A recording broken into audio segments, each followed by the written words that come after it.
নমস্কার বন্ধুরা, আশা করি আপনারা সকলে ভালো আছেন। কাকলি কিচেনে সকলকে স্বাগত। আজকে আমি বালুশাহী বানিয়েছি। তাহলে চলুন কি করে বানিয়েছি দেখা যায়।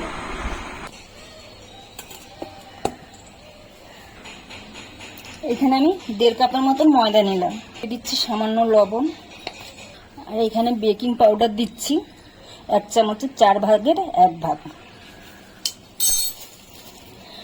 ভালো করে মিশিয়ে নেব। আমি এখানে নিয়েছি 1 কাপের চেয়ে সামান্য কম তেল আর ঘি একসঙ্গে মিশিয়ে নিয়েছি। আপনারা যে কোনো একটা নিতে পারেন, আমি দুটো একসঙ্গে মিশিয়ে নিয়েছি। আর এখানে নিয়েছি 1 কাপ জল। তেল আর জলটা সম পরিমাণে হয়, কিন্তু আমি একটু কমই নিয়েছি তেলটা। এখন আমি পুরো তেলটার মধ্যে দিয়ে দিচ্ছি তেল আর ঘিয়ের মিশ্রণটা। এখন ভালো করে এটাকে মেখে নেব। আমি মেখে নিয়েছি একসঙ্গে। দেখুন একদম মুঠ করলে একদম মুঠের ভিতরে চলে আসছে। এখন আমি অল্প অল্প জল দিয়ে এটাকে মেখে নেব। এটাকে খুব ঠেসে ঠেসে মাখতে হবে না, জাস্ট জড়িয়ে নিতে হবে।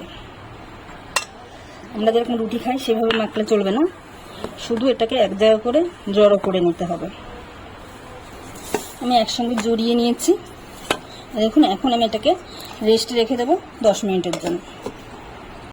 10 মিনিট রেস্ট আমার হয়ে গেছে। এখন আমি ময়দাটাকে বের করে নিলাম।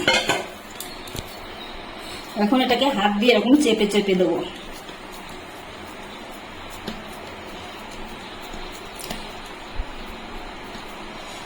চেপে চেপে দিয়ে এখন মাঝখান দিয়ে কেটে নেব। কেটে আবার এর উপরে দিয়ে দেবো। এগুলো আবার চেপে চেপে নেব। মাঝখান দিয়ে এরকম কেটে নেব। এরকম কভার করতে হবে 3-4 বার, এরকম ভাবে করে নিতে হবে। আবার এবার মাঝখান দিয়ে কেটে নেব। আমি 4-5 বার এভাবে করে নিয়েছি। দেখুন এখন দেখা যাচ্ছে লেয়ারটা কত সুন্দর বোঝা যাচ্ছে। এইভাবে চেপে নিয়ে আমি আর 5 মিনিটের জন্য এটা আবার রেস্টে রেখে দেবো। ততক্ষণে আমি শিরাটা তৈরি করে নিচ্ছি। 5 মিনিট রেস্টে থাক। এখানে আমি 1 কাপ চিনি দিয়ে দিচ্ছি। জল দিচ্ছি 1/2 কাপ।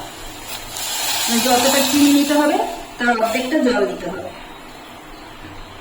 এটাকে আমি এখন জাল করে নেব।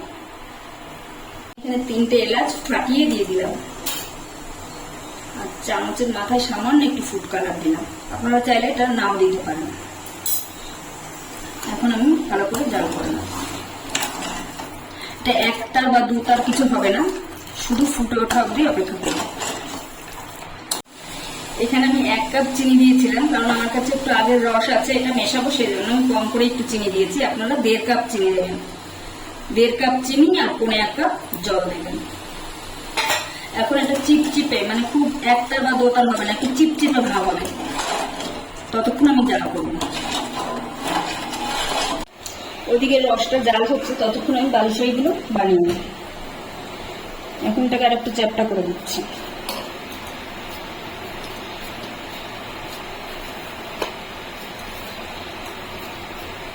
তারপর আমি মাঝখান দিয়ে কেটে নিচ্ছি।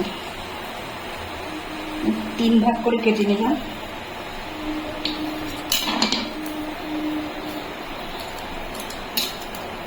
ছোট ছোট করে টুকরো করে নেব।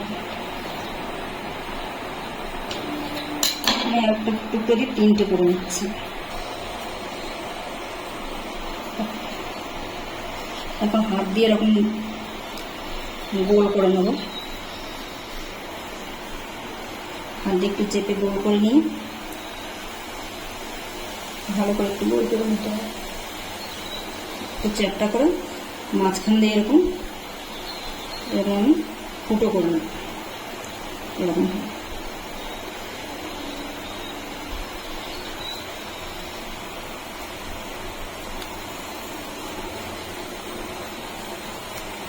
ভালো করে চেপে গোল করবো, না হলে এবার তেলে দিলে সব খুলে যেতে পারে।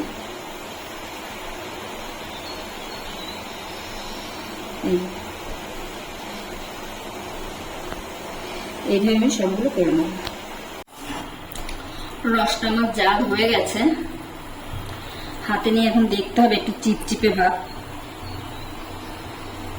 হালকা চিপচিপ করছে। এখন এটাকে আমি নামিয়ে ঢেকে রেখে দেবো। এখন আমি এর মধ্যে সামান্য লেবুর রস দিয়ে দিচ্ছি। লেবুর রসটা একটু নেড়ে নেবো, নেড়ে আমি ঢেকে রেখে দিচ্ছি। এই লেবুর রসটা দিলে তাহলে চিনিটা জমাট বাঁধবে না। এখানে আমি সবগুলো বালুশাহী বানিয়ে নিয়েছি, এখন ভেজে নেব। এখানে আমি তেল গরম করতে বসিয়েছি, তেলটা হালকা গরম হবে, একদম বেশি গরম করা যাবে না, হালকা জাস্ট আমি বসিয়েছি, তেলটা গরম হয়নি ঠিক মতন। এখন আমি দিয়ে দিলাম, আমি একসঙ্গে 3-4টে করে ভেজে নেব, 2 বাজে আমি ভাজবো। গ্যাসটা লো টু মিডিয়াম করে এটা ভাজবো। 2-4 মিনিট এটাকে নাড়াচাড়া করা যাবে না, এক পিঠ হালকা হয়ে গেলে তারপরে আমি উল্টে দেবো। এখন আমি আস্তে করে উল্টে নেবো, সবগুলো একসঙ্গে উল্টানো যাবে না, একটা একটা করে আমার উল্টে নিতে হবে।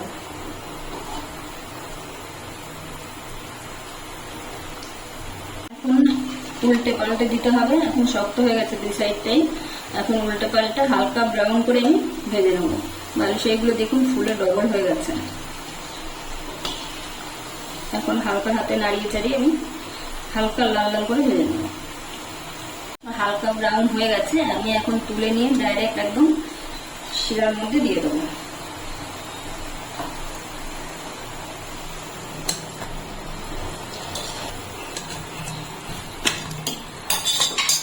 এখন হাতা দিয়ে ভালো করে ভিতরে উল্টে পাল্টে দেবো।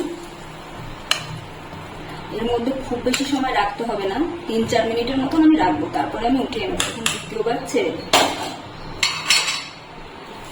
এই গ্যাসটা আমি একই রকম ভাবে ভেজে আমি রসের শিরায় দিয়ে দেবো। 2-3 মিনিট রেখেছিলাম, এখন আমি তুলে নিচ্ছি। এটা কিন্তু গরম গরম খেতে ভালো লাগবে না, ঠান্ডা হয়ে গেলে তারপর ভালো লাগবে খেতে। যত ঠান্ডা হবে তত বেশি খেতে ভালো লাগবে। এখন আমি বালুশাহীগুলোকে একটা প্লেটে সাজিয়ে নিচ্ছি, উপর দিয়ে একটু পেস্তা বাদাম গার্নিশ করে দিচ্ছি।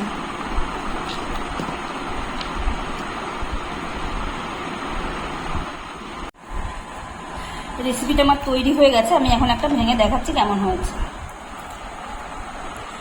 দেখুন ভিতরটা কি দারুণ সফট হয়েছে, রসও ঢুকেছে ভেতরে। ভিডিওটি যদি ভালো লাগে তাহলে একটা লাইক করবেন, সাবস্ক্রাইব করবেন এবং কমেন্ট করে জানাবেন কেমন হয়েছে।